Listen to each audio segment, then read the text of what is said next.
আসসালামু আলাইকুম। আন্তর্জাতিক টিভি নিউজে আপনাকে স্বাগত। শুরুতেই জানাবো আমাদের হাতে থাকা সর্বশেষ গুরুত্বপূর্ণ আপডেট যুদ্ধের সংবাদ, এরপর বিস্তারিত। বাংলাদেশের সর্বশেষ গুরুত্বপূর্ণ আপডেট সংবাদে আপনাকে স্বাগত। শুরুতেই সংবাদ শিরোনাম, পরে বিস্তারিত। প্রথমেই জানাবো আমাদের হাতে থাকা সর্বশেষ গুরুত্বপূর্ণ সবথেকে তাজা আপডেট সংবাদ। রাজধানীতে আওয়ামী লীগের ঝটিকা মিছিল, গ্রেপ্তার 6। রাজধানীতে ঝটিকা মিছিলে অংশগ্রহণকারী কার্যক্রম নিষিদ্ধ আওয়ামী লীগ ও সহযোগী সংগঠনের আরও 6 জন নেতাকর্মীকে গ্রেপ্তার করেছে ঢাকা মহানগর গোয়েন্দা পুলিশ ডিবি। আজ ডিএমপির উপপরিচালক মিডিয়া মোহাম্মদ তালেবুর রহমান বিষয়টি নিশ্চিত করেছেন। তিনি বলেন, রাজধানীতে ঝটিকা মিছিলে অংশগ্রহণকারী কার্যক্রম নিষিদ্ধ আওয়ামী লীগ এবং এর সহযোগী সংগঠনের আরও 6 নেতাকর্মীকে গ্রেপ্তার করেছে ডিবি।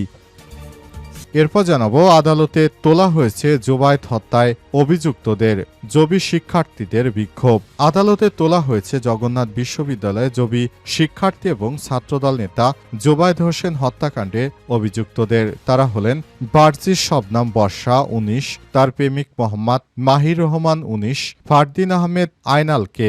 এ সময় জবি শিক্ষার্থীরা মিছিল নিয়ে আদালত প্রাঙ্গণে এসে বিক্ষোভ প্রদর্শন করেন। এবারে জানাবো ফাইল ছেড়ে দিন প্রধান উপদেষ্টাকে সার্জিসের অনুরোধ। 44তম পিসিএস এর রিপিট ক্যাডার বিধি সংশোধন সংক্রান্ত ফাইলে প্রধান উপদেষ্টা ড মোহাম্মদ ইউনূসের চূড়ান্ত স্বাক্ষর আটকে আছে বলে অভিযোগ উঠেছে। বিষয়টি নিয়ে সামাজিক যোগাযোগ মাধ্যমে স্ট্যাটাস দিয়েছে অবসরপ্রাপ্ত অতিরিক্ত সচিব মোহাম্মদ মাহবুব কবির মিলন। সেই পোস্টের লেখাটি আজ ফেসবুকে শেয়ার দিয়েছেন জাতীয় নাগরিক পার্টি এনসিপি উত্তরাঞ্চলের মুখ্য সংগঠক সার্জিস আলম। এদিকে এয়ারপোর্টে আগুন লাগানোর ঘটনায় ফ্যাসিস্ট হাসিনার নাশকতার অংশ বললেন বিএনপি নেতা আমান। এয়ারপোর্টে আগুন লাগানোর ঘটনা স্বৈরাচারী ফ্যাসিস্ট শেখ হাসিনা নাশকতার অংশ বলে মন্তব্য করেছেন বিএনপির চেয়ারপারসনের উপদেষ্টা কাউন্সিলের সদস্য আমানুল্লাহ আমান। তিনি বলেন, পাশের দেশে বসে শেখ হাসিনা এখন দেশের বিরুদ্ধে নানা রকম ষড়যন্ত্র করছে।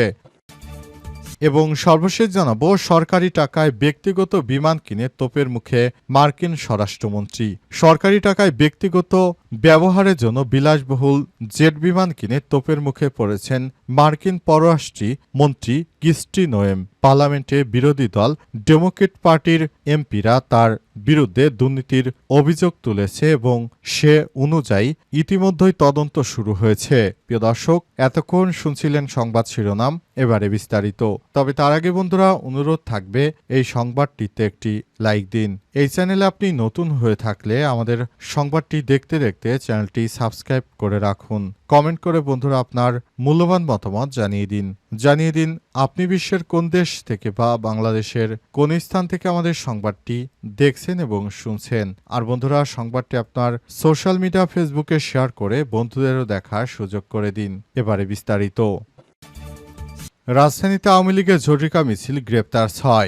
রাজধানীতে ঝটিকা মিছিলে অংশগ্রহণকারী কার্যক্রম নিষিদ্ধ আওয়ামী লীগ ও সহযোগী সংগঠনের আরও 6 জন নেতাকর্মীকে গ্রেপ্তার করেছে ঢাকা মহানগর গোয়েন্দা ডিবি পুলিশ। আজ ডিএমপির উপপরিচালক মিডিয়া মোহাম্মদ তালেবুর রহমান বিষয়টি নিশ্চিত করেছেন। তিনি বলেন, রাজধানীতে ঝটিকা মিছিলে অংশগ্রহণকারী কার্যক্রম নিষিদ্ধ আওয়ামী লীগ এবং এর সহযোগী সংগঠনের আরও 6 নেতাকর্মীকে আটক করেছে ডিবি। তাদের বিরুদ্ধে আইনগত ব্যবস্থা গ্রহণ প্রক্রিয়াধীন রয়েছে বলে জানিয়েছেন পুলিশের এই কর্মকর্তা। তিনি বলেছেন, যারা পালিয়ে যাওয়া স্বৈরাচারী ফ্যাসিস্ট সরকারের সঙ্গে কাজ করছে এবং তার ছত্রছায়ায় দেশে অরাজক পরিস্থিতি তৈরির চেষ্টা করছে, তাদের বিরুদ্ধে আমরা অ্যাকশনে যাব।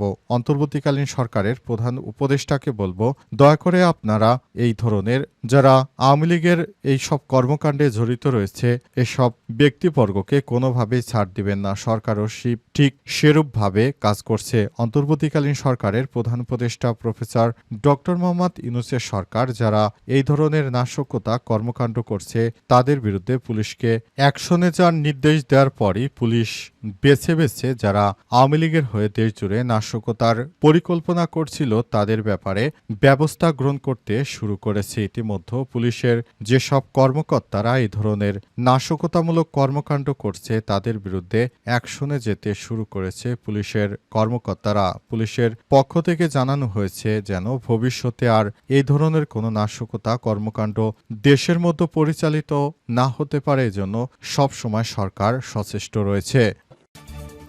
আদালতে তোলা হয়েছে জুবায়েদ হত্যায় অভিযুক্তদের জবি শিক্ষার্থীদের বিক্ষোভ। আদালতে তোলা হয়েছে জগন্নাথ বিশ্ববিদ্যালয়ের জবি শিক্ষার্থী ও ছাত্রদল নেতা জুবায়েদ হোসেন হত্যাকাণ্ডে অভিযুক্তরা। তারা হলেন বারচির শাবনাম বর্ষা বয়স ১৯, তার প্রেমিক মোহাম্মদ মাহির রহমান বয়স ১৯, ফারদিন আহমেদ আয়নাল। এ সময় জবি শিক্ষার্থীরা মিছিল করছে, আদালত প্রাঙ্গণে এসে বিক্ষোভ প্রদর্শন করছে। আজ দুপুরে ঢাকা মেট্রোপলিটন আদালতে তাদের তোলা হয়েছে। তাদেরকে আদালতে তোলার পরপরই জবি শিক্ষার্থীরা তাদের ফাঁসির দাবিতে বিক্ষোভ করছেন। এ অবস্থায় তাদের বিচার চলছে। তবে বিভিন্ন বিষয় থেকে স্পষ্ট হওয়া গেছে ইতিমধ্যেই যারা এই ধরনের ঘটনার সঙ্গে জড়িত তারা প্রকৃতপক্ষে জুবায়েদকে হত্যাকাণ্ড ঘটনাটি ইচ্ছাকৃতভাবে ঘটিয়েছে।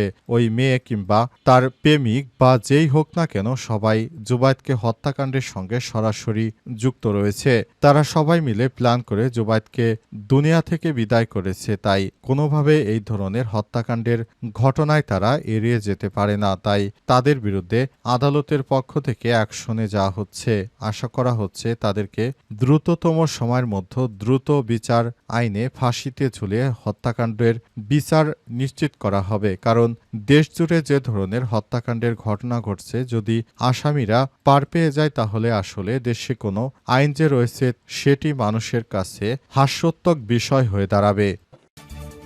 ফাইল ছেড়ে দিন প্রধান উপদেষ্টাকে সার্জিসের অনুরোধ। ৪০তম বিসিএসে রিপিট ক্যাডার বিধি সংশোধন সংক্রান্ত ফাইলে প্রধান উপদেষ্টা ডক্টর ইউনূসের চূড়ান্ত স্বাক্ষর আটকে আছে বলে অভিযোগ উঠেছে। বিষয়টি নিয়ে সামাজিক যোগাযোগ মাধ্যমে স্ট্যাটাস দিয়েছেন অবসরপ্রাপ্ত অতিরিক্ত সচিব মোহাম্মদ মাহবুব কবির মিলন। সেই পোস্টের লেখাটি মঙ্গলবার ২১ অক্টোবর ফেসবুকে শেয়ার দিয়েছেন জাতীয় নাগরিক পার্টি এনসিপির উত্তরাঞ্চলের মুখ্য সংগঠক সার্জিস আলম। তিনি পোস্টে প্রধান উপদেষ্টাকে ফাইল ছাড়ার অনুরোধ জানান। ফেসবুকে সার্জিস আলম বলেছেন, ৪০তম বিসিএস রিপিট ক্যাডার বিধি সংশোধনের ফাইল চূড়ান্ত স্বাক্ষরের জন্য আজ বহুদিন যাবৎ প্রধান উপদেষ্টার কার্যালয় পড়ে আছে। কারণ আমি জানি না হ্যাঁ বা না, ফাইল ছেড়ে দিন প্লিজ। ফাইল সেখানে থাকা অবস্থায় প্রধান উপদেষ্টা মহোদয় ২ বার বিদেশে ঘুরে এলেন, কিন্তু ফাইল নড়ে না।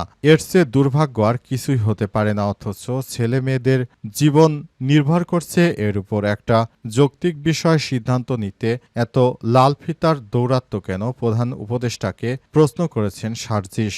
বাংলাদেশ সরকারি কর্ম কমিশন পিএসসির ৪০তম বিসিএস এর চূড়ান্ত ফলাফল গত ৩০শে জুন প্রকাশ করা হয়েছিল।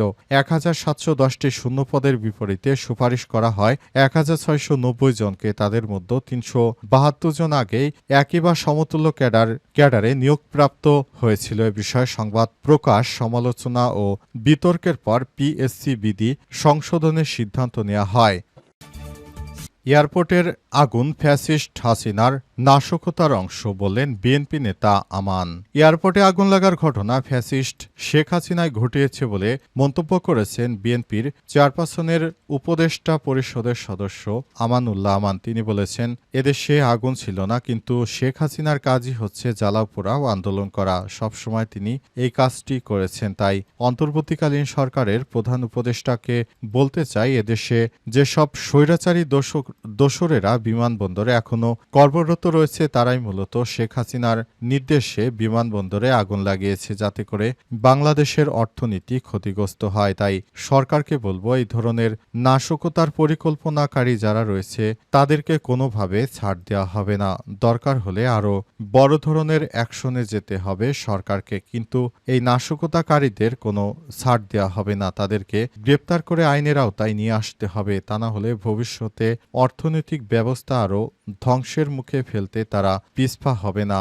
অন্তর্বর্তীকালীন সরকারের প্রধান উপদেষ্টাকে তাই স্বাগত জানাই। তিনি যেন দ্রুততম সময়ের মধ্যে সব দুষ্কৃতকারীদেরকে আটক করে এবং নতুন বাংলাদেশ গড়তে সবাইকে সহায়তা করে। তা না হলে দেশের মধ্যে যে ধরনের সমস্যা তৈরি হয়ে গিয়েছে, এই সমস্যাগুলো আসলে আর শেষ হবে না। তাই সরকারের উচিত আমি যেসব ফ্যাসিস্টের দোসরেরা বিমানবন্দরে কাজ করছে বেছে বেছে তাদের বিরুদ্ধে অ্যাকশন নেওয়া। তা না হলে তারা নতুন বাংলাদেশ গড়ার জন্য সবথেকে বড় বাধা হয়ে দাঁড়াবে। তারা দিল্লির দাসত্ব কায়েম করার চেষ্টা করছে, বাংলাদেশকে সেবাদাসী রাষ্ট্র হিসেবে পরিণত করার চেষ্টা করছে। এদেরকে কোনোভাবেই ছাড় দেওয়া হবে না বলে জানান বিএনপির এই সিনিয়র নেতা।